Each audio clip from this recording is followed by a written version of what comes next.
BJP ಬಣದಾಟ ಶುರುವಾಗಿದೆ. ಕಳೆದ ವಾರ ವಿಜಯೇಂದ್ರ ವರಿಷ್ಠರನ್ನ ಭೇಟಿಯಾಗಿದ್ರು. ಈ ಬೆನ್ನಲ್ಲೇ ಇದೀಗ ಶಾಸಕ ಯತ್ನಾಳ್ ದೆಹಲಿಯಲ್ಲಿ ಬೀಡು ಬಿಟ್ಟಿದ್ದು ಬಿವೈವಿ ವಿರುದ್ಧ ದೂರು ನೀಡ್ತಾರಾ ಎನ್ನುವ ಕುತೂಹಲ ಮೂಡಿದೆ.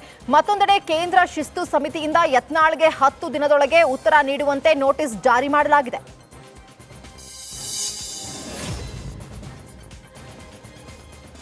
ಬಿಜೆಪಿ ಶಿಸ್ತು ಕ್ರಮ ಸಮಿತಿ ಶೋಕಾಸ್ ನೋಟಿಸ್ ನೀಡಿರುವ ಬಗ್ಗೆ ಶಾಸಕ ಯತ್ನಾಳ್ ಪ್ರತಿಕ್ರಿಯಿಸಿದ್ದಾರೆ.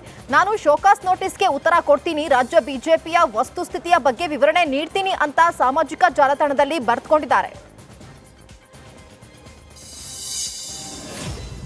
ರಾಜ್ಯ ಬಿಜೆಪಿಯಲ್ಲಿ ಬಣ ರಾಜಕೀಯ ತಾರಕಕ್ಕೇರಿದೆ. ಸಂಜೆ 4:30ಕ್ಕೆ ಬೆಂಗಳೂರಿನ ಖಾಸಗಿ ಹೋಟೆಲ್ನಲ್ಲಿ ಬಿಜೆಪಿ ಜಿಲ್ಲಾಧ್ಯಕ್ಷರ ಸಭೆ ನಡೆಯಲಿದ್ದು, ಸಭೆಯಲ್ಲಿ ಭಿನ್ನಮತೀಯರ ವಿರುದ್ಧ ಕ್ರಮಕ್ಕೆ ಒತ್ತಾಯಿಸುವ ಸಾಧ್ಯತೆ ಇದೆ.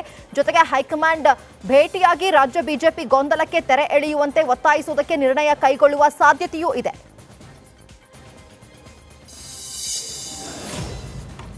ಬಸನಗೌಡ ಪಾಟೀಲ್ ಯತ್ನಾಳ್ಗೆ ಅಶ್ವಥ್ ನಾರಾಯಣ್ ಈಗಾಗಲೇ ಹಲವು ವಿಚಾರಗಳ ಬಗ್ಗೆ ರಿಯಾಕ್ಟ್ ಮಾಡಿದ್ದಾರೆ. ಶೋಕಾಸ್ ನೋಟಿಸ್ ಕೊಟ್ಟಿರೋ ಬಗ್ಗೆಯೂ ಕೂಡ ಅವರು ಮಾತಾಡಿದ್ದಾರೆ. ಶಾಸಕ ಅಶ್ವಥ್ ನಾರಾಯಣ್ ಪ್ರತಿಕ್ರಿಯೆಯನ್ನು ನೀಡಿರುವಂಥದ್ದು ಏನಂತಂದರೆ, ವರಿಷ್ಠರು ನೋಟಿಸನ್ನು ಕೊಟ್ಟಿದ್ದಾರೆ, ಸಂಬಂಧಪಟ್ಟವರು ನೋಟಿಸ್ಗೆ ಉತ್ತರ ಕೊಡಲಿದ್ದಾರೆ. ಎಲ್ಲರೂ ಪಕ್ಷದ ಚೌಕಟ್ಟಲ್ಲಿ ಇರಬೇಕಾಗತ್ತೆ, ಒಗ್ಗಟ್ಟು ಶಿಸ್ತು ಕಾಪಾಡಿಕೊಳ್ಳೋದು ಎಲ್ಲರಿಗೂ ಅನ್ವಯ ಆಗುತ್ತೆ ಅಂತ ಹೇಳಿದ್ದಾರೆ. ತುಮಕೂರಿನ ಸೋರೆಕುಂಟೆ ಬಳಿಯ ಪಿ ಗೊಲ್ಲಹಟ್ಟಿಯಲ್ಲಿ ನಡೆಯಲಿರುವ ಕಾರ್ಯಕ್ರಮಕ್ಕೆ ಸಿಎಂ ಸಿದ್ದರಾಮಯ್ಯ ಆಗಮಿಸಿದ್ರು.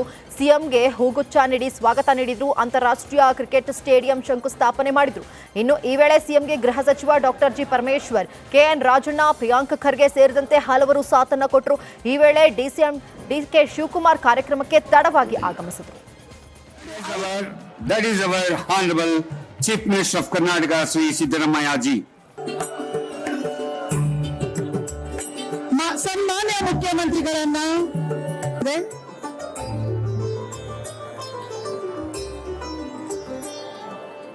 ಈಗ ಆಗಮಿಸಿದ್ದಾರೆ. That is our honorable Chief Minister of Karnataka, Sri Siddaramaiah ji.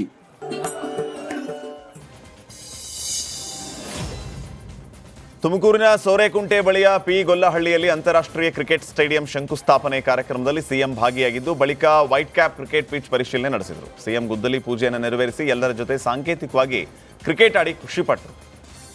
Stadium ತಂದಿದ್ದಾರೆ, ಏನೋ ಇದೆ ಜಯಚಂದ್ರ ಸಾಹೇಬ್ರ ಹತ್ರ. ಸ್ಟೇಡಿಯಂ ತಂದಿದ್ದಾರೆ, ಏನೋ ಇದೆ ಜಯಚಂದ್ರ ಸಾಹೇಬ್ರ ಹತ್ರ ಅಂತ ಇಲ್ಲ. ಅಷ್ಟರ ಮಟ್ಟಿಗೆ ಇಂಟ್ರೆಸ್ಟ್ ನಮ್ಮ ಎಲ್ಲ ತುಮಕೂರಿನ ಕ್ರೀಡಾ ಪ್ರೇಮಿಗಳು. ತುಮಕೂರಿನ ನೂತನ ಕ್ರೀಡಾಂಗಣದ ಜಮೀನಿನ ಮಂಜೂರಾತಿ ಪತ್ರವನ್ನ ಸಿಎಂ ಸಿದ್ದರಾಮಯ್ಯ ಕೆಎಸ್ಸಿಎ ಕಾರ್ಯದರ್ಶಿ ಶಂಕರ್ಗೆ ಹಸ್ತಾಂತರಿಸಿದರು. ಸುಮಾರು 41 ಎಕರೆ ಭೂಮಿಯ ಪತ್ರವನ್ನ ಸಿಎಂ ಕೆಎಸ್ಸಿಎ ಕಾರ್ಯದರ್ಶಿಗೆ ನೀಡಿದರು. ಟಿ.ಬಿ. ಜಯಚಂದ್ರ ಇಲ್ಲಲ್ಲಿ ನಿಂತಿದ್ದಾರೆ. ಇವರು KSCA Karnataka State Cricket Association CA secretary Raghunath Bhat ಮತ್ತು ಗಣೇಶ್, ಸಂಪತ್ ಕುಮಾರ್, ಹಲವಾರು ಆರ್ಗನೈಸೇಷನ್ ಅಡ್ಮಿನಿಸ್ಟ್ರೇಷನ್ ಮಾಡಲಾಗಿರುವ ಜಮೀನಿನ ಮಂಜೂರಾತಿ ಪತ್ರಗಳು ಹಸ್ತಾಂತರ ಆಗ್ತಾ ಇದೆ. ಮಂಜೂರಾತಿ ಪತ್ರಗಳ ಹಸ್ತಾಂತರ ಕಾರ್ಯಕ್ರಮ.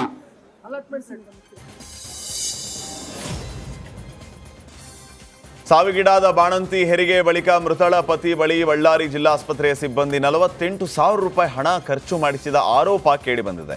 ಮಂಜುನಾಥ್ ಅನ್ನೋರ ಪತ್ನಿ ಮಗುವಿಗೆ ಜನ್ಮ ನೀಡ್ತಾ ಇದ್ದಂತೆ ಮೃತಪಟ್ಟಿದ್ರು. ಆದರೆ ಜಿಲ್ಲಾಸ್ಪತ್ರೆಯ ವೈದ್ಯರು ವಿವಿಧ ಟೆಸ್ಟ್ ಮಾಡಿ ಖಾಸಗಿ ಲ್ಯಾಬ್ಗೆ ರೆಫರ್ ಮಾಡಿದರಂತೆ. ಮೃತಳ ಪತಿ ಮಂಜುನಾಥ್ ಸಾಲ ಮಾಡಿ 48,000ಕ್ಕೂ ಅಧಿಕ ಹಣ ಖರ್ಚು ಮಾಡಿದ್ದಾರೆ. ಬಳಿಕ ಲಲಿತಾ ಸಾವಾಗಿದೆ ಅಂತ ಜಿಲ್ಲಾ ಆಸ್ಪತ್ರೆ ವೈದ್ಯರು ತಿಳಿಸಿದ್ದಾರೆ.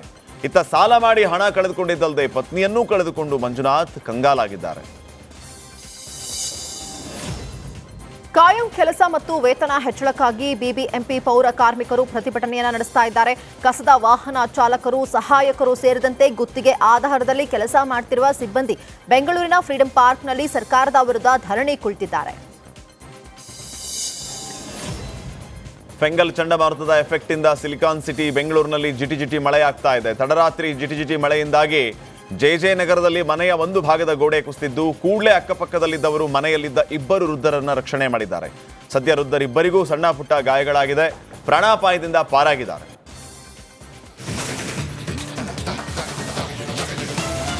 ರಾಜ್ಯ ರಾಜಕೀಯದಲ್ಲಿ ಅಡ್ಜಸ್ಟ್ಮೆಂಟ್ ಬಿರುಗಾಳಿ ಜೋರಾಗಿ ಬೀಸ್ತಾ ಇದೆ. ಡಿಕೆಶಿ ಯತ್ನಾಳ್ ಜೊತೆಗೂ ಅನ್ಯೋನ್ಯವಾಗಿದ್ದಾರೆ. ಯತ್ನಾಳ್ ಅಡ್ಜಸ್ಟ್ಮೆಂಟ್ ಆರೋಪಕ್ಕೆ ಡಿಕೆ ಸುರೇಶ್ ಈ ರೀತಿಯ ಟಕ್ಕರನ್ನ ಕೊಟ್ಟಿದ್ದಾರೆ. ಡಿಕೆಶಿ ಜೊತೆ ವಿಜೇಂದ್ರ ಅಡ್ಜಸ್ಟ್ಮೆಂಟ್ ಅಂದಿದ್ರು ಯತ್ನಾಳ್ ಸಾಹೇಬರು, ಅದಕ್ಕೆ ಡಿಕೆ ಸುರೇಶ್ ಮಾಜಿ ಸಂಸದ ಟಾಂಗ್ ಕೊಟ್ಟಿದ್ದಾರೆ.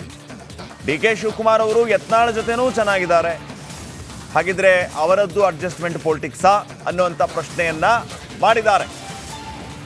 ಬಸನಗೌಡ ಪಾಟೀಲ್ ಯತ್ನಾಳ್ ವಿಜೇಂದ್ರ ವಿರುದ್ಧ ಗಂಭೀರ ಆರೋಪವನ್ನ ಮಾಡಿದ್ರು. ವಿಜೇಂದ್ರ ಅಡ್ಜಸ್ಟ್ಮೆಂಟ್ ಪೊಲಿಟಿಕ್ಸ್ ಮಾಡ್ತಾ ಇದ್ದಾರೆ ಅಂತ, ಅದಕ್ಕೆ ಉಪಚುನಾವಣೆಯ ಫಲಿತಾಂಶವೇ ಸಾಕ್ಷಿ ಅಂತಾನೂ ಹೇಳಿದ್ರು. ಹಲವು ಕಡೆ ಈ ರೀತಿಯ ಮಾತುಗಳನ್ನು ಆಡಿದ್ರು. ಈಗ ಸದ್ಯಕ್ಕೆ ಈ ವಿಚಾರದ ಬಗ್ಗೆ ಡಿಕೆ ಸುರೇಶ್ ರಿಯಾಕ್ಟ್ ಮಾಡಿದ್ದಾರೆ. ಬಹಳ ಆತ್ಮೀಯರು, ಅವಳು ಹಿರಿಯ ರಾಜಕಾರಣಿ. ಸೊ ಅವರು ಕೂಡ ಅವಾಗ ಶಿವಕುಮಾರ್ ಅವ್ರ ಜೊತೆ ಕುಶಲೋಪಚಾರಗಳನ್ನು ಮಾತಾಡ್ತಾ ಇರ್ತಾರೆ. ವಿಜೇಂದ್ರ ಒಬ್ಬರೇ ಅಲ್ಲ, ಯತ್ನಾಳ್ ಅವರು ಮಾತಾಡ್ತಾ ಇರ್ತಾರೆ. ಸೊ ಯಾಕೆ ಹೆಂಗೆ ಹೇಳಿದ್ದಾರೆ ಅಂತ ನನಗೆ ಗೊತ್ತಿಲ್ಲ. ಯತ್ನಾಳ್ ಅವರು ಡಿ ಕೆ ಶಿವಕುಮಾರ್ ಅವ್ರ ಜೊತೆ ಕೂಡ ಚೆನ್ನಾಗಿ ಒಳ್ಳೆ ಬಾಂಧವ್ಯವನ್ನು ಇಟ್ಕೊಂಡಿದ್ದಾರೆ. ಅಲ್ಲ, ಯತ್ನಾಳ್ ಅವರು ಕೂಡ ಭಾಳ ಆತ್ಮೀಯರು, ಅವಳು ಹಿರಿಯ ರಾಜಕಾರಣಿ. ಸೊ ಅವರು ಕೂಡ ಅವಾಗ ಶಿವಕುಮಾರ್ ಅವ್ರ ಜೊತೆ ಕುಶಲೋಪಚಾರಗಳನ್ನು ಮಾತಾಡ್ತಾ ಇರ್ತಾರೆ. ವಿಜೇಂದ್ರ ಒಬ್ಬರೇ ಅಲ್ಲ, ಯತ್ನಾಳ್ ಅವರು ಮಾತಾಡ್ತಾ ಇರ್ತಾರೆ. ಸೊ ಯಾಕೆ ಹೆಂಗೆ ಹೇಳಿದ್ದಾರೆ ಅಂತ ನನಗೆ ಗೊತ್ತಿಲ್ಲ. ಯತ್ನಾಳ್ ಅವರು ಡಿ ಕೆ ಶಿವಕುಮಾರ್ ಅವ್ರ ಜೊತೆ ಕೂಡ ಚೆನ್ನಾಗಿ ಒಳ್ಳೆ ಬಾಂಧವ್ಯವನ್ನು ಇಟ್ಕೊಂಡಿದ್ದಾರೆ. ಅಲ್ಲ, ಯತ್ನಾಳ್ ಅವರು ಕೂಡ ಭಾಳ ಆತ್ಮೀಯರು, ಅವಳು ಹಿರಿಯ ರಾಜಕಾರಣಿ. ಸೊ ಅವರು ಕೂಡ ಅವಾಗ ಶಿವಕುಮಾರ್ ಅವ್ರ ಜೊತೆ ಕುಶಲೋಪಚಾರಗಳನ್ನು ಮಾತಾಡ್ತಾ ಇರ್ತಾರೆ. ವಿಜೇಂದ್ರ ಒಬ್ಬರೇ ಅಲ್ಲ, ಯತ್ನಾಳ್ ಅವರು ಮಾತಾಡ್ತಾ ಇರ್ತಾರೆ. ಸೊ ಯಾಕೆ ಹೆಂಗೆ ಹೇಳಿದ್ದಾರೆ ಅಂತ ನನಗೆ ಗೊತ್ತಿಲ್ಲ.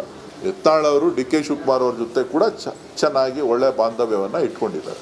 ಅಲ್ಲ, ಯತ್ನಾಳ್ ಅವರು ಕೂಡ ಭಾಳ ಆತ್ಮೀಯರು, ಅವಳು ಹಿರಿಯ ರಾಜಕಾರಣಿ. ಸೊ ಅವರು ಕೂಡ ಅವಾಗ ಶಿವಕುಮಾರ್ ಅವ್ರ ಜೊತೆ ಕುಶಲೋಪಚಾರಗಳನ್ನು ಮಾತಾಡ್ತಾ ಇರ್ತಾರೆ. ವಿಜೇಂದ್ರ ಒಬ್ಬರೇ ಅಲ್ಲ, ಯತ್ನಾಳ್ ಅವರು ಮಾತಾಡ್ತಾ ಇರ್ತಾರೆ. ಸೊ ಯಾಕೆ ಹೆಂಗೆ ಹೇಳಿದ್ದಾರೆ ಅಂತ ನನಗೆ ಗೊತ್ತಿಲ್ಲ. ಯತ್ನಾಳ್ ಅವರು ಡಿ ಕೆ ಶಿವಕುಮಾರ್ ಅವ್ರ ಜೊತೆ ಕೂಡ ಚೆನ್ನಾಗಿ ಒಳ್ಳೆ ಬಾಂಧವ್ಯವನ್ನು ಇಟ್ಕೊಂಡಿದ್ದಾರೆ. ಅಲ್ಲ, ಯತ್ನಾಳ್ ಅವರು ಕೂಡ ಭಾಳ ಆತ್ಮೀಯರು, ಅವಳು ಹಿರಿಯ ರಾಜಕಾರಣಿ. ಸೊ ಅವರು ಕೂಡ ಅವಾಗ ಶಿವಕುಮಾರ್ ಅವ್ರ ಜೊತೆ ಕುಶಲೋಪಚಾರಗಳನ್ನು ಮಾತಾಡ್ತಾ ಇರ್ತಾರೆ. ವಿಜೇಂದ್ರ ಒಬ್ಬರೇ ಅಲ್ಲ, ಯತ್ನಾಳ್ ಅವರು ಮಾತಾಡ್ತಾ ಇರ್ತಾರೆ. ಸೊ ಯಾಕೆ ಹೆಂಗೆ ಹೇಳಿದ್ದಾರೆ ಅಂತ ನನಗೆ ಗೊತ್ತಿಲ್ಲ. ಯತ್ನಾಳ್ ಅವರು ಡಿ ಕೆ ಶಿವಕುಮಾರ್ ಅವ್ರ ಜೊತೆ ಕೂಡ ಚೆನ್ನಾಗಿ ಒಳ್ಳೆ ಬಾಂಧವ್ಯವನ್ನು ಇಟ್ಕೊಂಡಿದ್ದಾರೆ. ಅಲ್ಲ, ಯತ್ನಾಳ್ ಅವರು ಕೂಡ ಭಾಳ ಆತ್ಮೀಯರು, ಅವಳು ಹಿರಿಯ ರಾಜಕಾರಣಿ. ಸೊ ಅವರು ಕೂಡ ಅವಾಗ ಶಿವಕುಮಾರ್ ಅವ್ರ ಜೊತೆ ಕುಶಲೋಪಚಾರಗಳನ್ನು ಮಾತಾಡ್ತಾ ಇರ್ತಾರೆ. ವಿಜೇಂದ್ರ ಒಬ್ಬರೇ ಅಲ್ಲ, ಯತ್ನಾಳ್ ಅವರು ಮಾತಾಡ್ತಾ ಇರ್ತಾರೆ. ಸೊ ಯಾಕೆ ಹೆಂಗೆ ಹೇಳಿದ್ದಾರೆ ಅಂತ ನನಗೆ ಗೊತ್ತಿಲ್ಲ. ಯತ್ನಾಳ್ ಅವರು ಡಿ ಕೆ ಶಿವಕುಮಾರ್ ಅವ್ರ ಜೊತೆ ಕೂಡ ಚೆನ್ನಾಗಿ ಒಳ್ಳೆ ಬಾಂಧವ್ಯವನ್ನು ಇಟ್ಕೊಂಡಿದ್ದಾರೆ. ಅಲ್ಲ, ಯತ್ನಾಳ್ ಅವರು ಕರಾವಳಿ ಭಾಗಕ್ಕೂ ಫೆಂಗಲ್ ಚಂಡಮಾರುತದ ಎಫೆಕ್ಟ್ ತಟ್ಟಿದ್ದು ಮೋಡ ಕವಿದ ವಾತಾವರಣ ಸೃಷ್ಟಿಯಾಗಿದೆ. ಹವಾಮಾನ ಇಲಾಖೆ ಸ್ವಲ್ಪ ಪ್ರಮಾಣದಲ್ಲಿ ಮಳೆಯ ಎಚ್ಚರಿಕೆ ನೀಡಿದ್ದು, ಚಂಡಮಾರುತದ ಎಫೆಕ್ಟ್ನಿಂದ ಕರಾವಳಿಯ ಆಳ ಸಮುದ್ರದಲ್ಲಿ ಕಡಲ ಅಬ್ಬರ ಹೆಚ್ಚಾಗಿದೆ. ಮೀನುಗಾರರು ಎಚ್ಚರಿಕೆಯಿಂದ ಇರುವಂತೆ ಜಿಲ್ಲಾಡಳಿತ ಸೂಚನೆಯನ್ನ ನೀಡಿದೆ. ಹೀಗಾಗಿ ಆಳ ಸಮುದ್ರಕ್ಕೆ ತೆರಳಿದ ಮೀನುಗಾರಿಕಾ ಬೋಟ್ಗಳು ಮಂಗಳೂರು ಬಂದರಿನಲ್ಲಿ